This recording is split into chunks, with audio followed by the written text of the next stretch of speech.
Good morning, Chris. Good morning. 7 a.m. Waking up in the morning. Got to be fresh, haven't you? Got to go downstairs.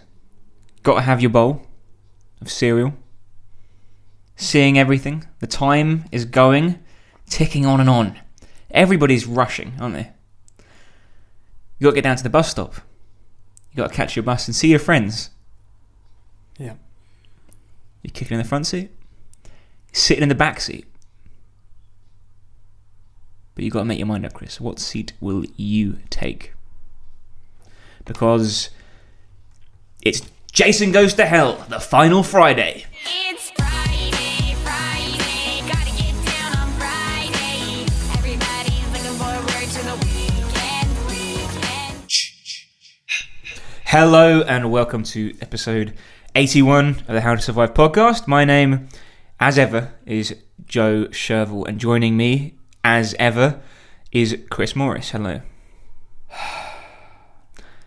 And that noise means that, as ever, since the episode ends in a 1, we are covering another installment in the Friday the 13th franchise. The rich tapestry of horror that we've woven ourselves into throughout the podcast. A cow that can always be milked. Yeah. Chris, I'm sure we'll talk about what we really thought of Jason Goes to Hell, the final Friday. The latest thrilling installment. Yeah. We've been in leading up to it, we've been calling it Friday the 13th Part 9. Yeah. Jason Goes to Hell. That's not quite true. No. It's called Jason Goes to Hell, the final Friday. Yeah, they put the facts of the film at the forefront of the title. Yes. Obviously. And as ever, it's with a Friday film. Yeah. It's the ending of the film in the title. Like the last shot of the film. We had that with Jason Takes Manhattan, where he doesn't arrive there till minutes before the end. Yeah. And of course we've had it with Jason Goes to Hell. Yeah, and let's not forget that it's following in the strong naming tradition of the Friday the 13th franchise, because of course this is the second in the series that's got the word final in the title. Yeah. Following on from Friday the 13th for the final chapter. Yeah. And this one is 9 of 14. Yeah, 13 I think it is. Oh yeah, because they cancelled the new one. Good. 12 I think actually. The new one will be the 13th I think. Right. We've got 3 left. And then we can stop the podcast. The curse is lifted. Speaking of curses, it's my curse, so I have to go through this plot for everyone. And we'll recap, because everyone's seen it. I mean, it's required reading on the on most GCSE courses now, I think. Yeah, of course, yeah. And we'll do that. And then we'll talk about the film in general, what we thought of it. Yeah. And then we'll talk about how we would survive if we were in the movie. Yeah. 1993's Jason Goes to Hell, the final Friday. So, Chris, we begin with a young woman arriving at Camp Crystal Lake. Alone. She tends to some chores to make a cabin habitable. Yeah. And then strips naked, ready for a shower. Full view of her breasts, which is setting out an early stall.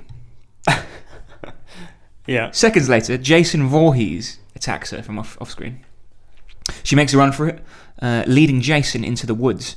Just as he seems to get the better of her, she makes a sudden dive over a tripwire. With that, gigantic spotlights burst on, and a group of armed FBI agents open fire on Jason. He's torn to shreds, and then blown to smithereens with a rocket.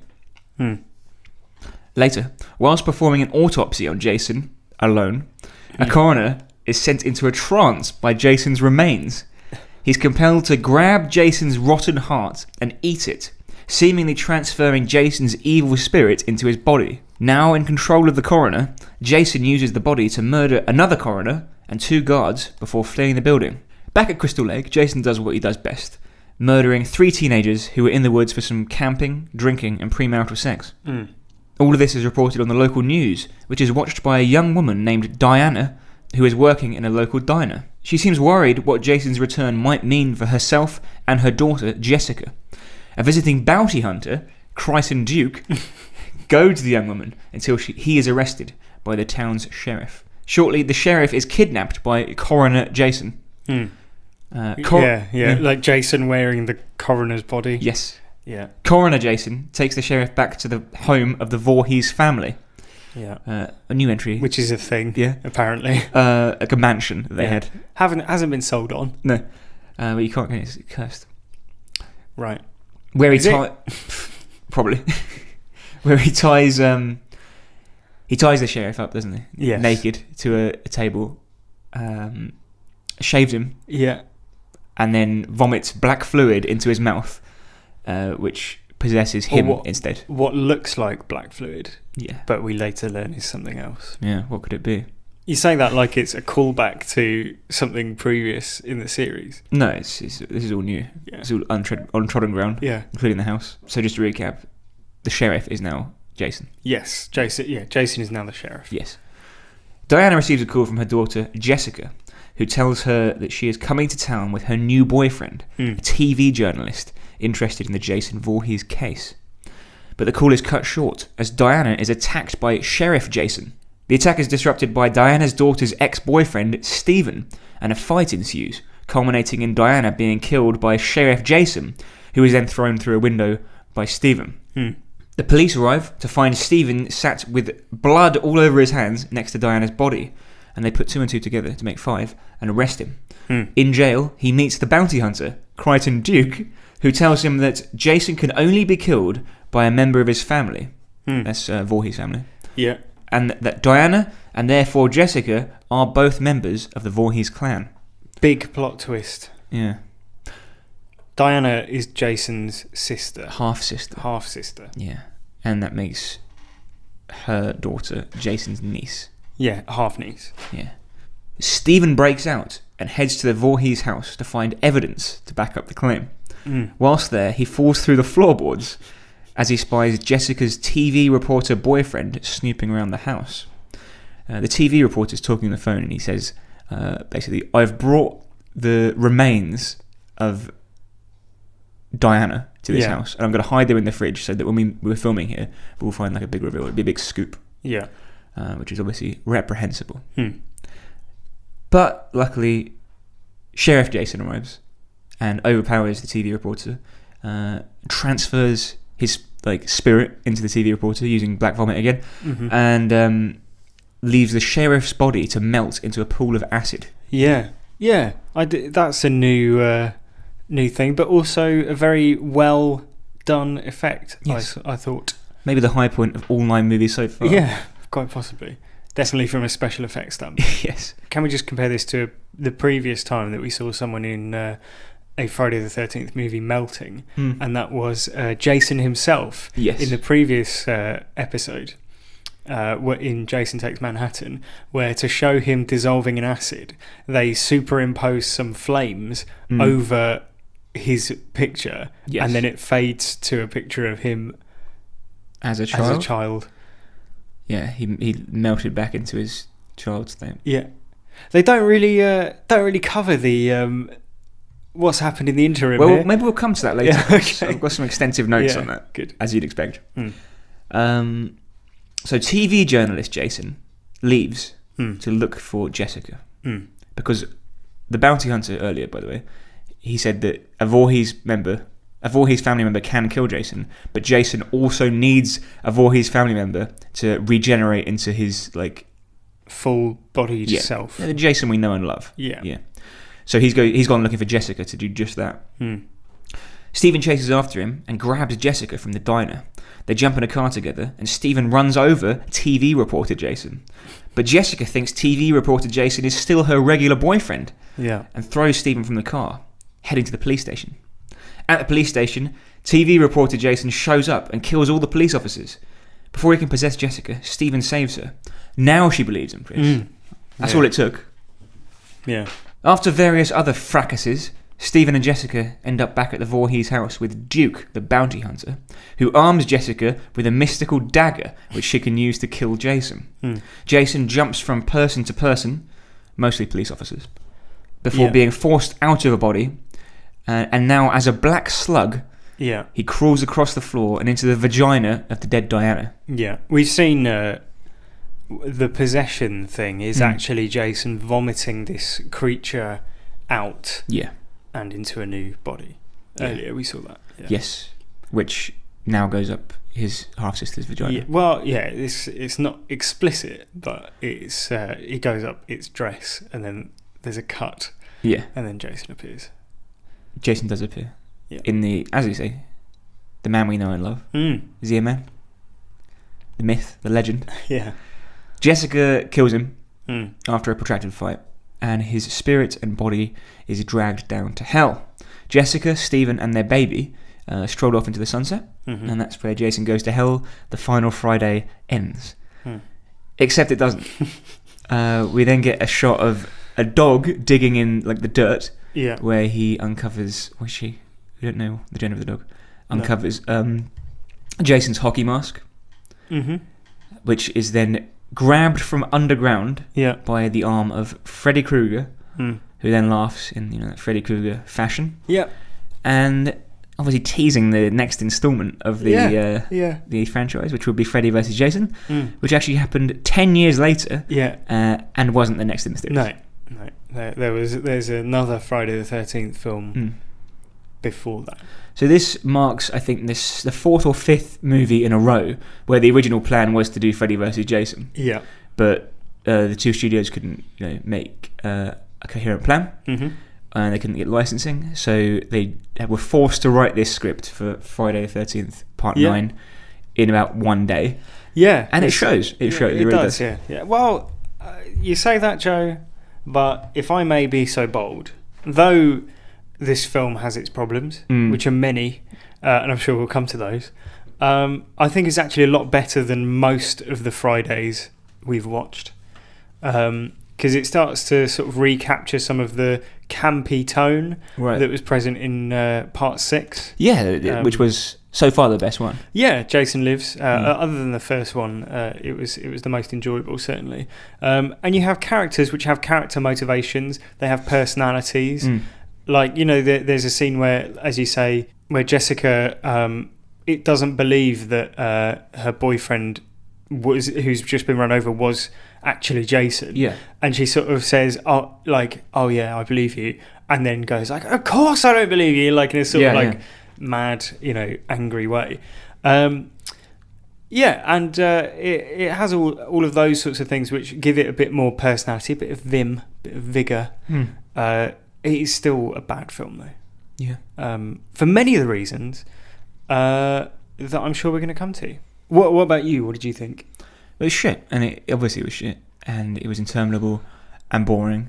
There was more to it because there was, like you said, some semblance of a plot.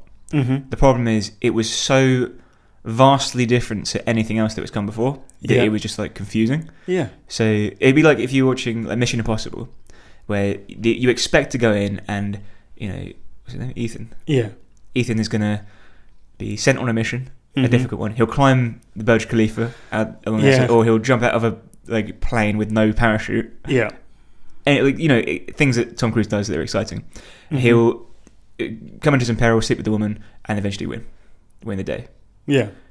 Now imagine like you go see Mission Impossible 6, and like instead of that, he is able to transfer his soul into other people through vomit.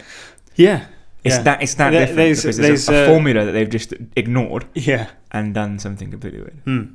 The camp, the campers that get murdered, they were sort of added in after the fact, after they screened the film to test audiences, and they were like you've got to have some like Friday the 13th in there. Like there's no Friday the 13th scenes in there. Yeah. It's weird. It's like the newest series of Arrested Development. Yeah. Like it was still good. It's fine, but like it wasn't really good because they played with the format too much. Exactly. Yeah. For what? Yeah, they had their reasons for doing that, but and obviously it completely ignores the ending of the last film, which finished with a child acid-covered Jason in the sewer of New York. Still dead. Was he dead? Yeah, he wasn't moving. Well, and he'd been burned to death into his waste. child. Well, yeah, but he was his child self again, Joe, for whatever reason. We go from that to adult, fully grown Jason back in Camp Crystal Lake. Which isn't the first time that's happened. If you think back to the end of Friday the 13th Part 1, the big jump scare at the end was child Jason jumping out Yeah. of the lake, and we never knew if that was like a dream. We thought maybe it was incorrect because how could he be an adult in the next movie? Which is a few days later. Yeah. But here we are with the same thing happening again. Yeah. Well, apparently there's a comic book that bridges the gap Okay. between parts 8 and 9. But I'm going to follow the How to Survive tradition that we have, which is I will not read any comic book Yes. or wider reading about your film if I have to do wider research in order to understand What's the happening. plot. Yeah. If for anyone, like the same thing with Star Wars, same thing with all the other films that we've talked about, where it's like, oh yeah, but if you read the extended universe novels, then actually it's all clear. I don't care. General Grievous was a massive influence on the Emperor. Yeah. Exactly, actually, child Jason was found and then transported, and then the FBI got wind that Jason. I don't care. I do not care. So I can only judge it. You don't know what the story is. No, You're just saying there is one. yeah.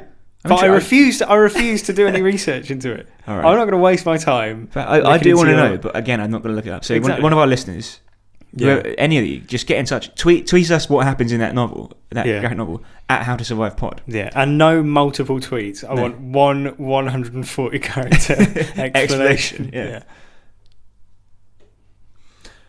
That's interesting, Chris, that he makes that jump from child to adult. Yeah.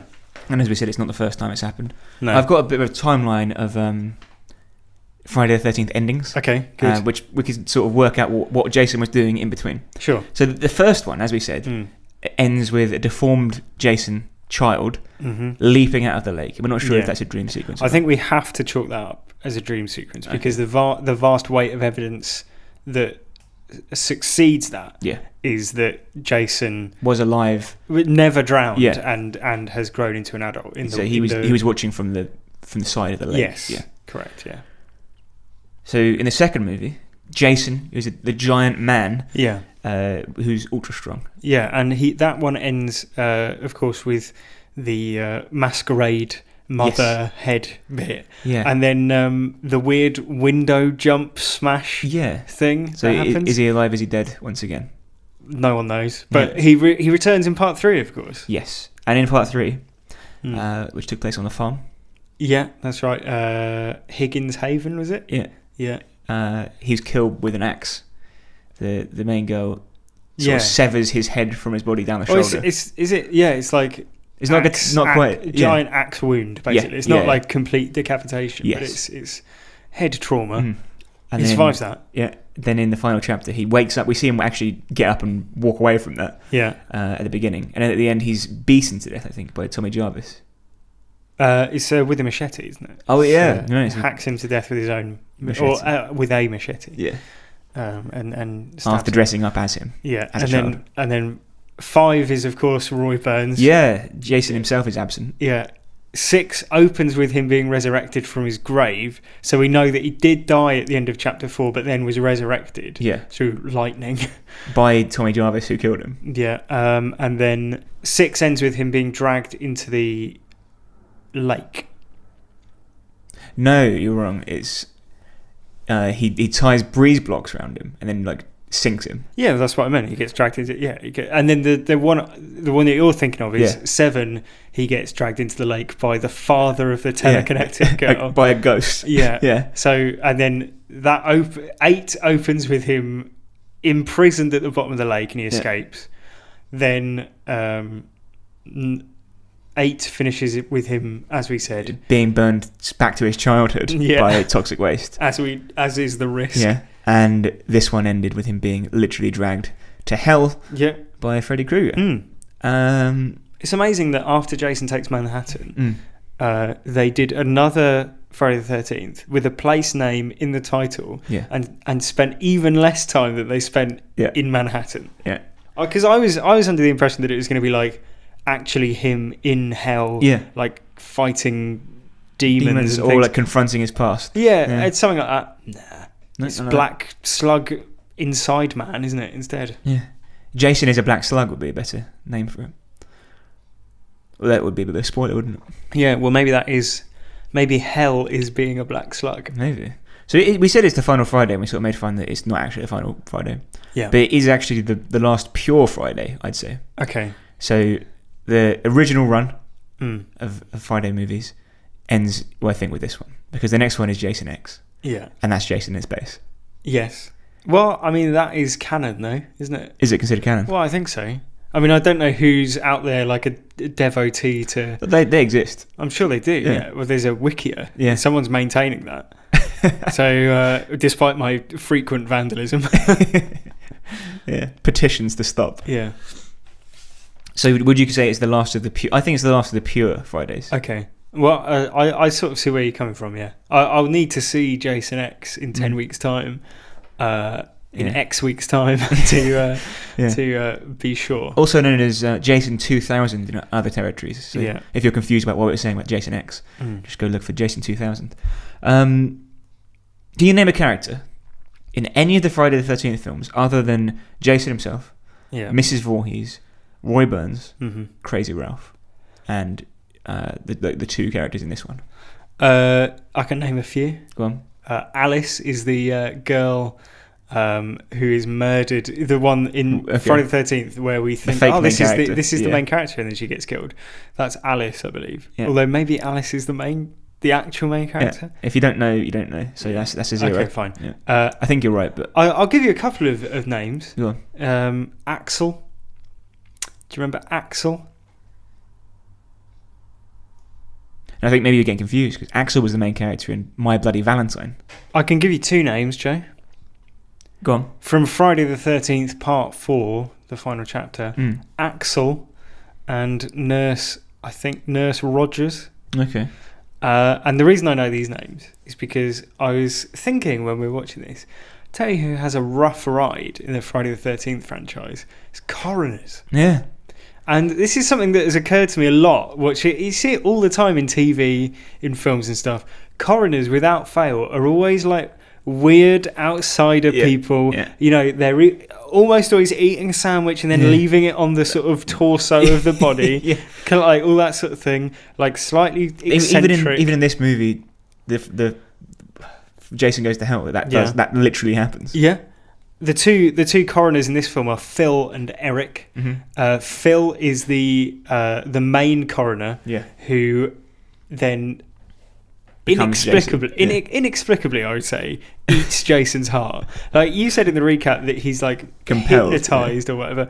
It's not like it comes out of nowhere. Yeah. There's no like build up to it. It's just there's a man who's looking at Jason's heart, which by the way, like he oozes like black tar. Yeah, and it's still beating. Yeah, and then he just eats it, and that's just a thing. Like you're supposed to just watch that and go, yeah, okay.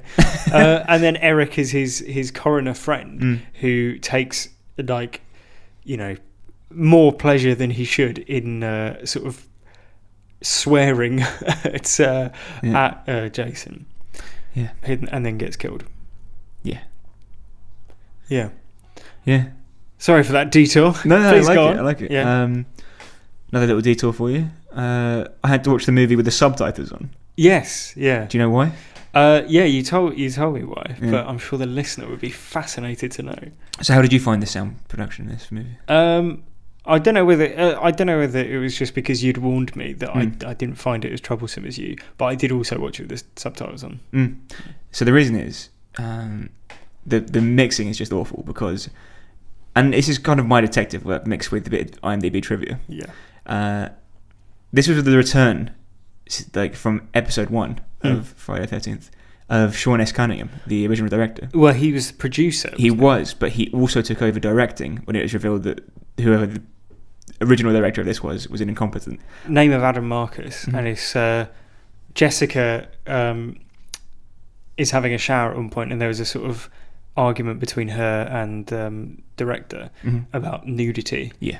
To the extent that she then walked off the set, and Sean S. Cunningham had to be brought in to direct the last few days of the shoot because she said she wouldn't return if Adam Marcus was still directing. Yeah, because she said I won't do nudity, and he was going around saying, "Don't worry, I can convince her." Yeah. And she was like, "No, you can't. I don't want to do it." Yeah. And then, you imagine.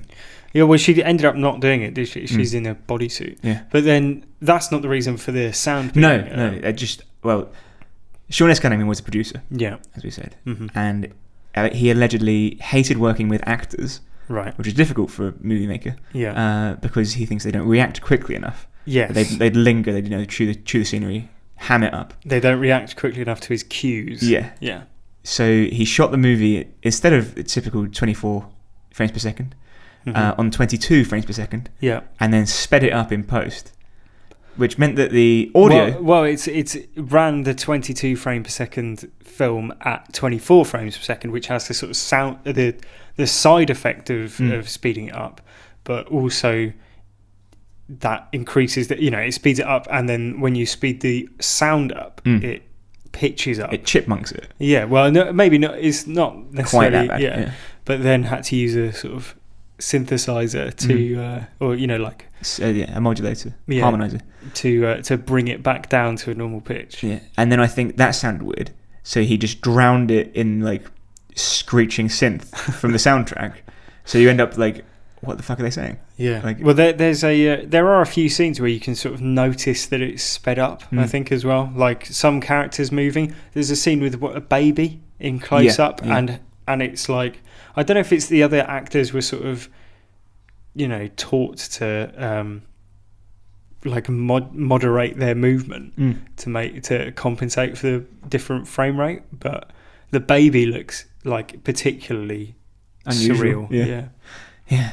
And that is among the reasons this isn't in the movie Hall of Fame. Yeah, it didn't get nominated for the Oscars in 1993. Yeah. So Chris, we like to check in. Every time we watch a new instalment of Friday the 13th, because it gives us new information about Jason. Yeah. So at the end of Jason Goes to Hell, Friday the 13th, the final Friday. Yeah. What do we know about Jason? Well, I've got a list of characteristics that Jason portrays. You remember that a lot of the films in the franchise, there's sort of nothing to say about Jason. Nothing changes with him between films. It's not the case with Jason Goes to Hell, Joe. Checking in with Jason, here's a few little things that I picked up on. Jason has a sister. Yes. Well, it's not something that we knew. Any family other than his mother. Yeah, well, a half-sister, as you said. Jason has black blood. Yeah. Which is... Only in his heart, though. It was like oily, But the rest of him, when they blow him up, isn't black. Right. It's bloody. So he it's has just a black in his heart, basically. It's black sludge in his heart. Well, Jason can possess other people. Yes. Apparently. And does so by... like vomiting up a weird sort of gremlin type, like there's slug. My theory about this film is that it's borrowing heavily from a few films that have come out, like in previous years. So Terminator 2 was one, because it has the whole transforming into people, walking, walking sort of like emotionless Terminator type thing. Gremlins is another one, because he just throws up a gremlin. At will for some reason. That's never been. It's not even like touched upon. Do you know what I mean? It's not. When you first see it, I assumed later on they're going to be like, oh, it's Pazuzu or whatever. No, never explained. Like I think it borrows quite liberally from those sorts of films, which, as Alien you said, as it was. I think. Yeah. The mouth, like extension thing. Yeah, I think that. It's like like you said, it was sort of written in 4 days. Yeah. Like literally written in about 4 days. So it's not surprising that it borrows so liberally from stuff. And obviously another main characteristic is that Jason can only be killed permanently by family. Yeah. Yeah, that's an important thing to remember, I think, when we talk about how to survive. Yeah. How, by the way, did the bounty hunter... Creighton Duke. How did he know that? I don't know. It's something that's never touched upon. Interestingly, that you mentioned the bounty hunter, because there's towards the end of the film, he confronts Jason and says, "Remember me, motherfucker?" And apparently, that's in relation to a scene that was scripted but never shot, where it's explained that Jason killed his girlfriend. Right. Which gives some context to that. But instead, it's just a line that makes no sense. For two people who have never met. Exactly. Remember me. Not on the certainly not on screen. Yeah. But it's interesting that you talk about How to Survive. I wonder if I can kick us off. Yeah, please do. Yeah. With a characteristic that Jason has portrayed in the past, but seems to have... He seems to have forgotten it, basically. yeah. I think I know what you're going to say. Yeah, so as evidenced in Jason Takes Manhattan, which is, of course, Friday the 13th, Part 8, Jason can definitely teleport. Yeah. Can travel through space and time. Yeah, through walls. At even. will. Yeah. So when he gets surrounded by the FBI Mhm. in the film's opening sequence, he's just teleport away. Because Yeah. that is something that you can do. Demonstrably... You've done it in the past. Yeah. We've seen you do it. Do you know maybe when he reverted to his child self, maybe that damaged Maybe it burned off his teleportation skills Yeah. or whatever. Yeah. It would be an assumption to guess at that. It would be, yeah. But he doesn't, and he dies. And the reason he dies is because he gets shot a load by FBI agents, which is very funny, that scene, I thought, as well. It's just like the most over-the-top... Sort of like they're like throwing themselves along the floor before they're firing at a stationary target. Yeah. But yeah, he gets shot and blown up, sort of dismembered. And basically, if he teleported away, then that wouldn't have happened. No, it wouldn't. That's my number one. Yeah, that kind of is the one to lead with. Yeah. I don't think there's any that are going to be better than that, because it would just solve his problem. Yeah, instantly. It would certainly stop him from having to go through anything that happens from that point in the film onwards. Yeah, it would. And he definitely would survive, because it sets him on the course that would ultimately be his ruin. Yeah. Conversely, though, I think the FBI themselves missed the trick, didn't they? Now, think back to a few weeks ago, probably a few months ago now, the movie Collateral. Now, Tom Cruise, what was his undoing? Do you remember? Sort of getting emotionally involved and sort of losing his professionalism to an extent, isn't it? Well, it's the placement of the shots he fires. Right, I see. So he's so primed to shoot directly at his victim's heart. Yeah, isn't he? Yeah, of course. And then, well, we spoilers for Collateral, but something happens. Yeah, involving someone's heart and shots. Yeah. Now, I'm also reminded of the. You may remember a number of years ago, after the 7/7 bombings in London, a man was accidentally killed on the tube.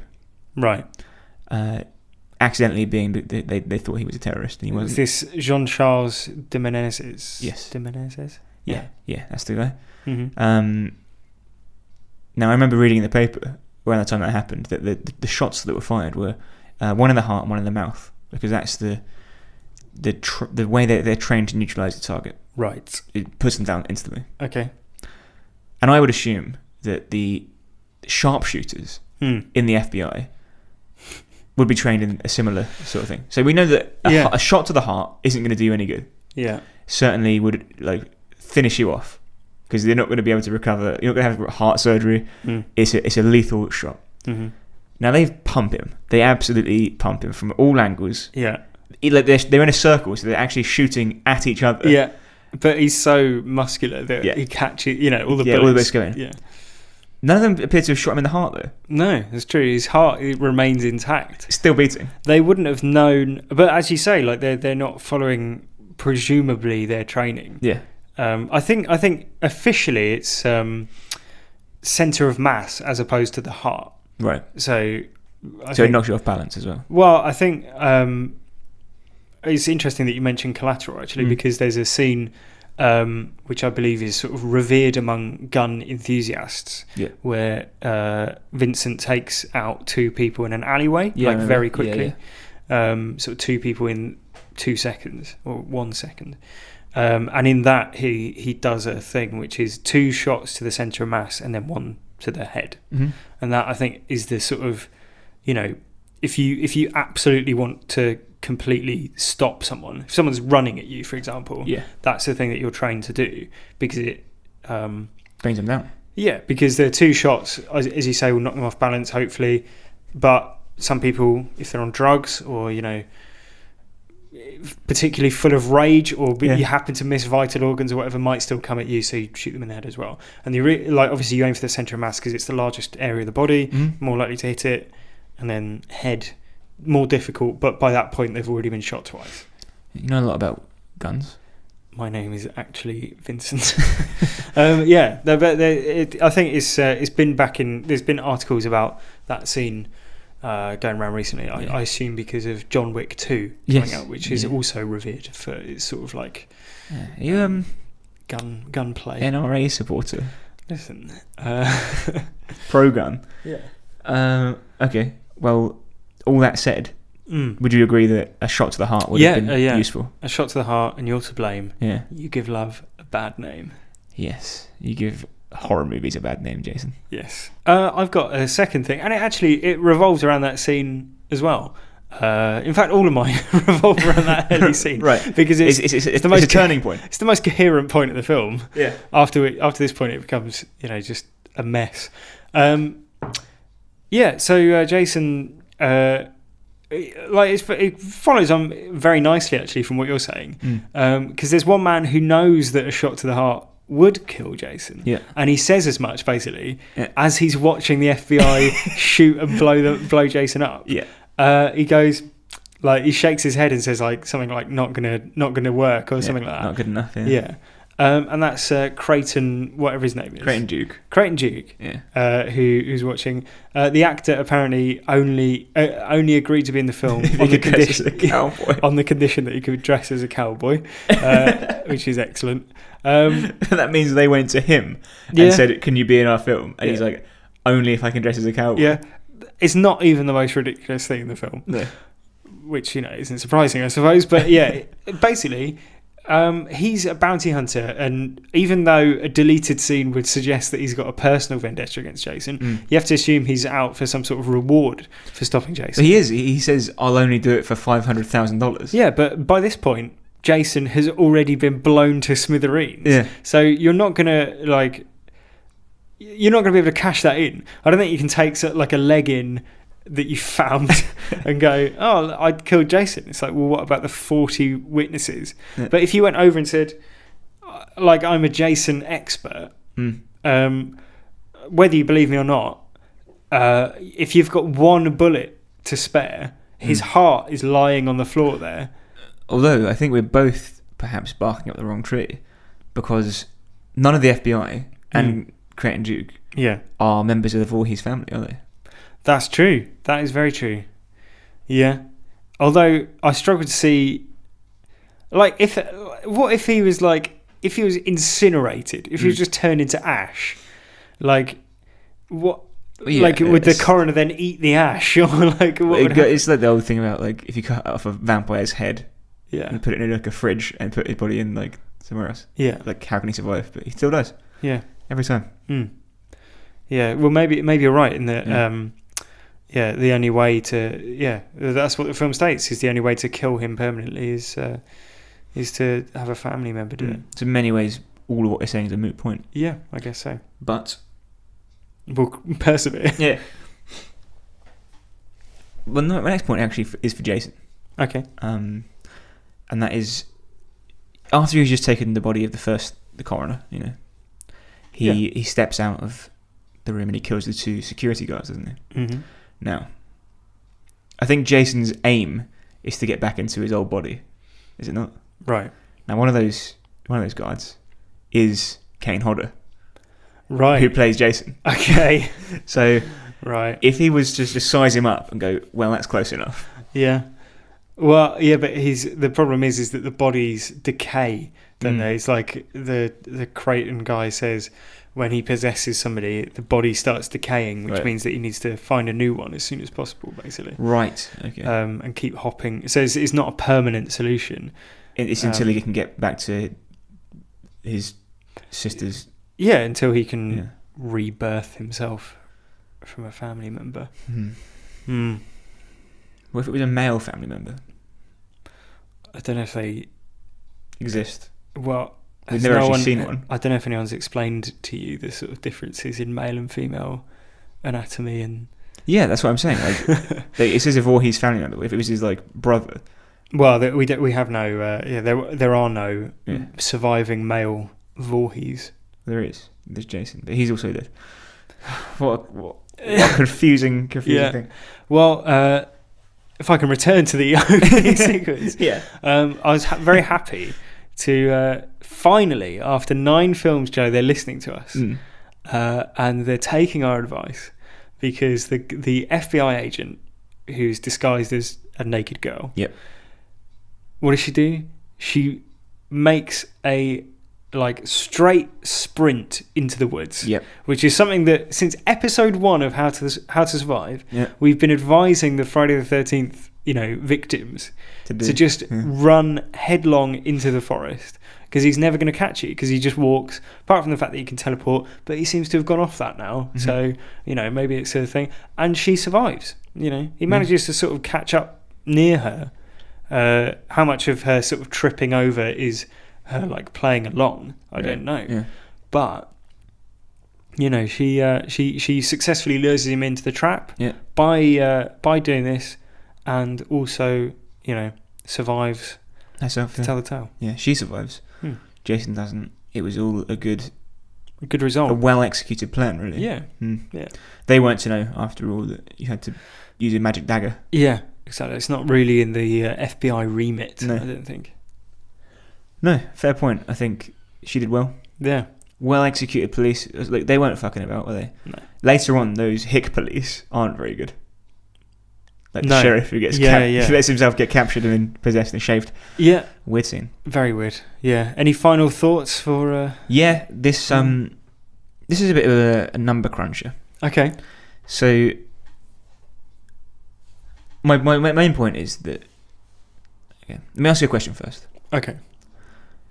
Crystal Lake is obviously the lake itself, but it's also the region around the lake, isn't it? Yeah. So in the first movie, there's a bar they go to or something like that. Yeah, It's there's a hayseed town. Yeah, we see a lot of diners. I think. Well, we see the little town when we see Crazy Ralph. Yep. There's a general store. There's things. Now, you said little town.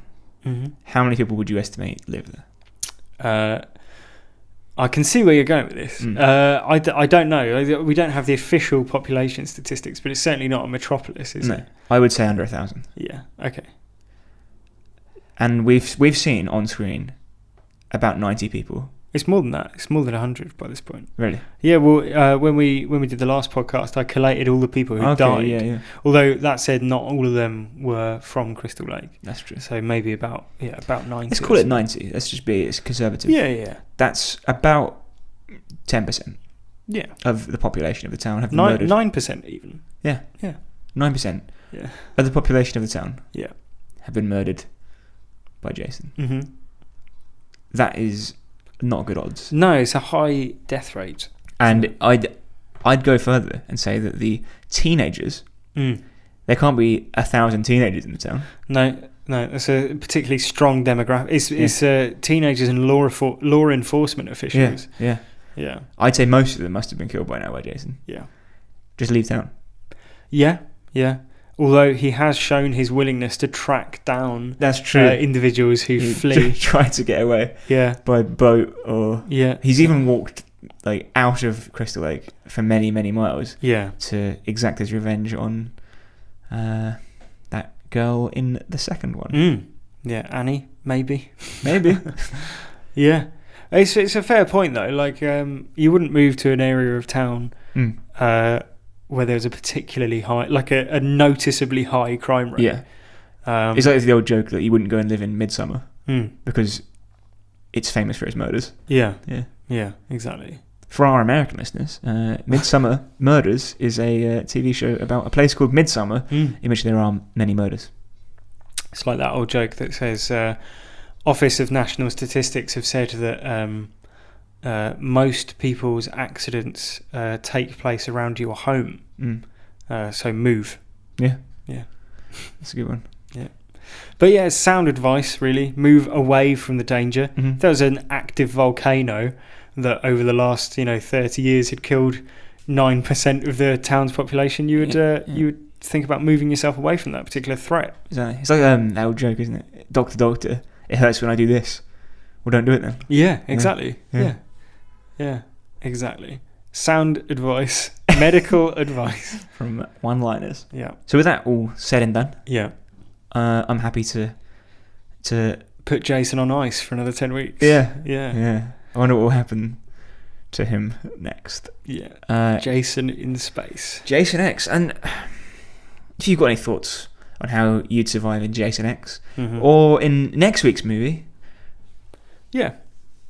which is a Netflix film called The Invitation. Not produced by Netflix. No, it's on Netflix in the UK. Yeah. It's a film that's available on Netflix in the UK. It's called The Invitation. Starring a litany of people who look like models. Yeah. And also you recognise from other things but can't quite remember what. Yeah, so the guy from Prometheus, for example, is in it. Yeah. Logan Marshall Green, who is the spitting image of Tom Hardy. Yes. Like, just identical. Staggeringly similar. Dariona Harris from Game of Thrones. Exactly. Is in it.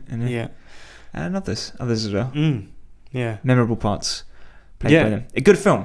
Yeah, it's a very good film. It's a sort of dinner party gone wrong. Yeah, I think it's fair to say, and it's a very interesting film. You know, Joe, we every so often we like to cover a film that isn't total shit that we want to watch. It always tends to be after a Friday the 13th one. It's kind of like a palate cleanse. Exactly. Yeah, like we did The Lobster, and a lot of people liked the fact that we covered a film that we like. So thank you. Yeah, hopefully you'll feel the same about this. The Invitation.